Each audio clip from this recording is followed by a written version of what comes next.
Hello students, this is Idrisa. In today's video lecture, I am going to give you the line-by-line explanation of the poem The Daffodils, written by William Wordsworth. As we know that his inspiration for the poem came from an account written by Dorothy in 1802 in the journal that she was keeping during their time living at Dove Cottage. Some people are habitual of maintaining their personal diaries. Similarly, Dorothy was also in the habit of same, where she used to make an entry of special moments. So, this diary entry of Dorothy served as an inspiration for William Wordsworth to write his poem. The first version was composed in 1804 and was published as poems in two volumes in 1807 with title I Wandered Lonely as a Cloud. So the initial title of the poem was I Wandered Lonely as a Cloud. However, he altered it several times and the final version was published in Collected Poems in 1815. In the final version, as you can see from the previous content which I provided you, the word dancing was changed to golden and a fourth stanza was added. So, the poem, The Daffodils, it is a lyrical poem written in stanzas.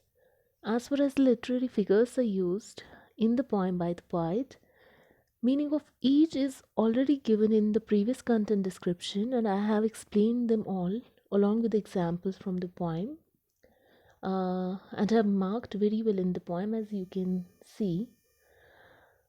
Apart from the literary figures, the rhyming scheme of the poem is also marked.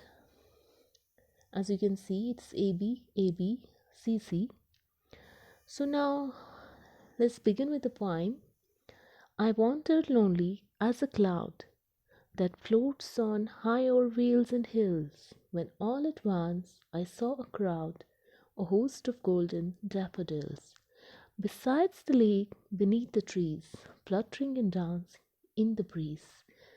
The poem opens with a simile, as the speaker was wondering, that is, loitering aimlessly when he compared himself with a cloud floating in the sky over valleys and hills. The cloud projects the speaker's loneliness. The cloud is lonely because it is far, far above from the rest of the world. When all at once I saw a crowd, a host of golden daffodils. Here the poet personifies the daffodils using the word like crowd, host. The daffodils are compared to a large number of people. The word host is usually associated with angels, like a host of angels. The speaker probably hints at the unearthly character of the daffodils. Moreover, he calls them golden. Now, as we know, the daffodils are usually yellow in color, but by calling them golden, the poet points out at the unearthly beauty of the flowers. Besides the lake, beneath the trees, fluttering and dancing in the breeze. In these lines, the speaker had seen the daffodils growing by the side of the lake and beneath the trees, fluttering and dancing in the breeze. Again, it's a personification. The word fluttering means flapping in this context. Fluttering also means flight, and dancing further helps in personifying the daffodils. The speaker may refer to